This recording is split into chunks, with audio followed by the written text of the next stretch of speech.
Welcome to a new edition of Weathering the Storms of Life with the Rainses. Rob Rains, Sally Tippett Rains will join us here in a second. STL Sports page as well as rainbowsforkids.org.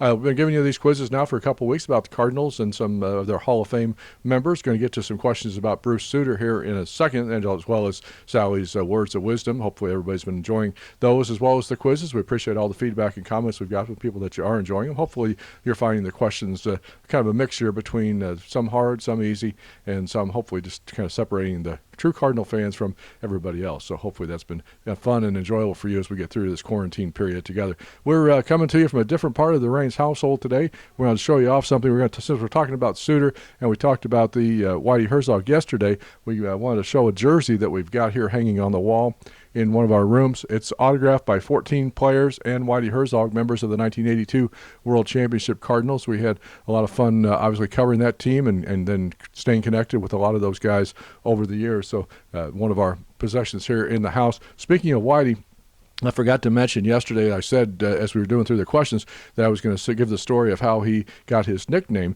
and I didn't do that. I forgot. But it actually was hung on him by a broadcaster in McAlester, Oklahoma, when he was playing there in the minor leagues, who said his hair looked like it was white because it was so blonde, and he hung the name Whitey on him, and it's took for the rest of his career. So that's I think one of the autographs that's on here, as well as Ozzie Smith and Bruce Souter. Of course, two other Hall of Famers. Got Tom Herr, Keith Hernandez, Dave LaPointe, George Hendrick, Mike Ramsey, Ken Oberfeld, Glenn Brummer, Tito Landrum, Bob Forst, Willie McGee, John Stuper, Jeff Lottie. So just some of the guys that were on that 82 team. So appreciate them signing that jersey, and we're happy to have that hanging on here in our wall. Hi. Hi. So our unpaid camera woman, Sally Tippett Rains, has joined us with her words of wisdom for the day. You need to have some words of wisdom sometimes about operating a camera.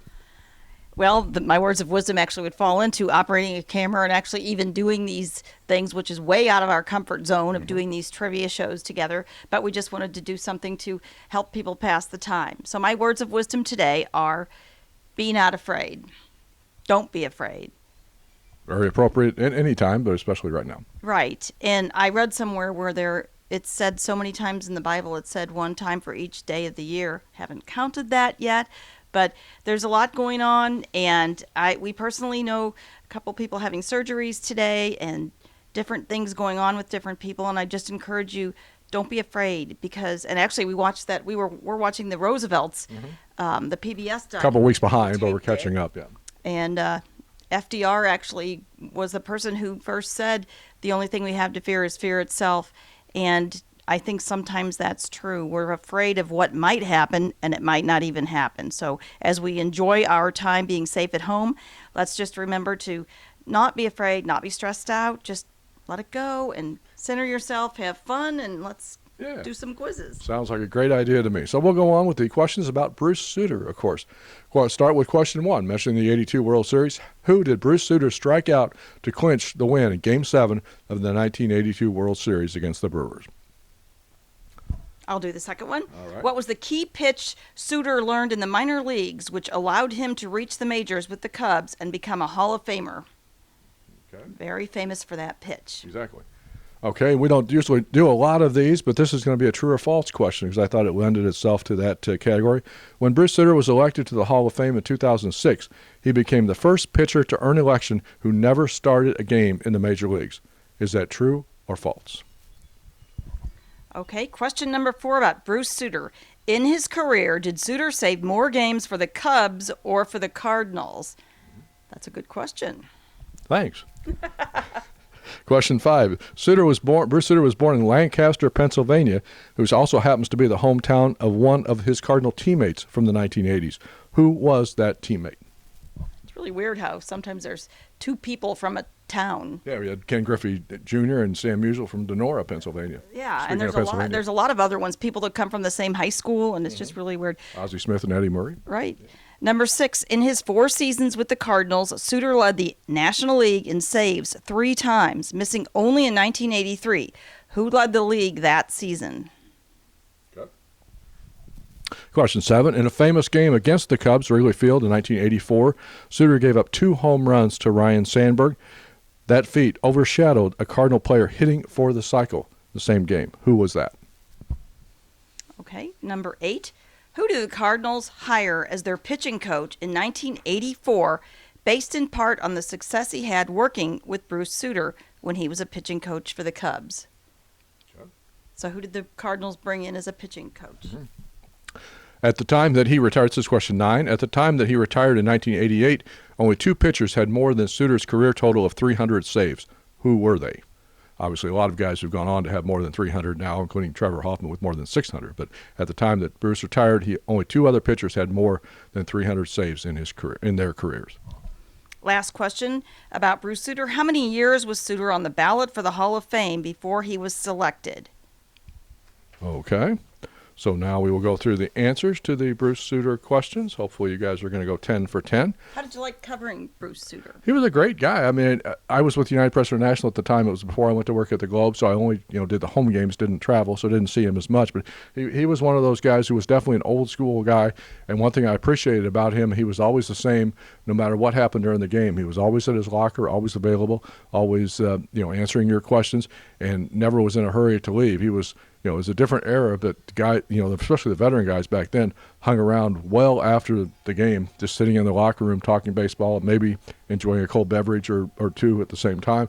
But when Anheuser-Busch owned the team. Yeah, but now you don't get that. Guys just get out of there as quick as they can. Sometimes even before reporters are allowed in the clubhouse. But I always appreciated about Bruce, that he was always there, always available, and never rattled about whether he had given up a home run or struck out the side to save the game. He was always the same. So I appreciated that about him. It always seemed like those guys of that era with Whitey at the helm, they were all a lot of them were hunters and fishers. That's what Bruce liked doing. Oh, Bruce liked fishing. Yeah, he had his favorite little fishing hole over on the east side of Illinois and was there a lot of times very early in the morning. All right, on to the questions. We got the questions, on to the answers about Bruce Souter. Who did Bruce Souter strike out to clinch the Game 7 win in 1982? It was Gorman Thomas. Everybody remembers that? Bruce Souter's famous pitch was the split-fingered fastball, and that was a variation of the forkball. Correct. Just kind of put the ball between your two fingers and just throw it, but it had a downward arc more than a regular two-seam fastball. So, very successful pitch. A lot of people tried to master it, but nobody threw it like Bruce did. The true or false question? Actually, it is true. Bruce Souter was elected to the Hall of Fame. All of his 661 career appearances came as a reliever, and no other pitcher in the history of the Hall of Fame had ever gone in strictly as a total reliever. And the interesting thing is, people will say, well, Mariano Rivera did it since, but in Rivera's rookie season with the Yankees, he actually started 10 games. So even though he got elected years later, he as a reliever and all-time saves leader of all time with him and Trevor Hoffman, they also both were starting pitchers at one point in their career. Oh. And it might surprise people to know that Souter saved more games for the Cubs than the Cardinals. He had 133 saves in 5 years with the Cubs and 127 for the Cardinals in 4 years. Okay, very close totals, though. Of course, Souter was born in Lancaster, Pennsylvania. His former future Cardinal teammate, who was born 3 years later in Lancaster, was Tommy Herr, the second baseman. Tommy and his family settled back in Lancaster. They still live in Lancaster. Talked to him not too long ago. In his 4 seasons with the Cardinals, Souter led the NL in saves 3 times. The only year he didn't do it, 1983. Future Cardinal closer Lee Smith led that league that year with 29 saves. Souter had 21. It was a down year for saves in the National League 1983. Question number 7. In a famous game against the Cubs in 1984, Souter gave up 2 home runs to Ryne Sandberg. That feat overshadowed a Cardinals player hitting for the cycle. Who was it? It was Willie McGee. I still remember that game on Saturday afternoon. It was supposed to be the backup game. It was at Wrigley Field. It was supposed to be the backup game on the NBC broadcast. We got Bob Costas and Tony Kubek doing the game, but the main game got rained out, so that was the game that they showed to the nationwide audience. Cubs ended up beating the Cardinals 12-11, and I think it was 11 innings, and Souter had given up the home runs to Sandberg to tie the game, and then twice to tie the game in late innings, but then Jeff Lottie actually ended up being the losing pitcher in the 11th inning. So, yeah, still a game that people point to as probably the catalyst for Sandberg winning the MVP that year and for the Cubs winning the division. And speaking of Willie McGee, are you planning on doing a quiz on Willie? We can do that, yeah. Well, I've got to figure out, we're almost out of Hall of Fame players. We got Bob Gibson to go with tomorrow's quiz, but then we'll have to come up with some new ideas. Make it broader to this. I thought I might do some with decades. I thought I might do some questions based on decades coming up, and obviously, why don't you so send if we us do the a 80s. note if you have somebody you'd like us to do a quiz about, or if you want us to do Willie McGee, or if you want to write some questions. All right, we can do that. On to question 8. Who did the Cardinals hire as a pitching coach in 1984 to work with Bruce Souter specifically? It was Mike Rourke. They brought him in as a special consultant in 1983 when Bruce was struggling, as we mentioned, and liked how that went. So he came on board as the pitching coach and stayed, for a few years even after Souter left as a free agent to go to the Braves. Question 9. At the time he retired in 1988, only 2 pitchers had more than Souter's career total of 300 saves. Who were they?